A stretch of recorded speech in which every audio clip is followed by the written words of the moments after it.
Mateo, Sara, ginagamit ng sindikato sa SOCMED, big scam, mag-ingat.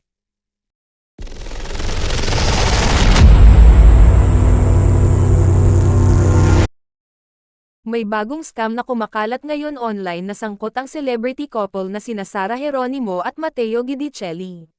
Makikita sa viral post ang litrato ng mag-asawa bilang ambassadors ng Philippine Identification System, PhilSys, kalaki pang balitang mabibigyan umano ng ayudang pi 5,000 ang lahat ng may national ID.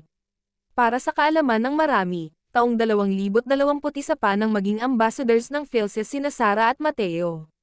Paglilinaw naman ng aktor, isa itong fake news at hindi totoo. Sa pamamagitan ng kanyang ex, dating Twitter, account, ni-repost ni Mateo ang screenshot ng viral post na mula sa isang netizen na tinag silang dalawa ng kanyang misis. Caption ng netizen, "Grabe feeling ko dito totoo, dami na nila naloloko, nabasa ko sa comment pag inopen mo games Nalabas at Just Sereg at Mateo Guidicelli.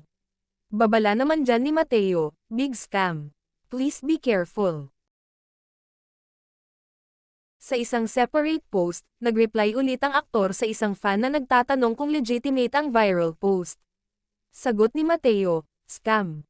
As of this writing, burado na ang kumakalat na video, pero umani na ito ng mahigit 70,000 likes at mahigit 31,000 shares."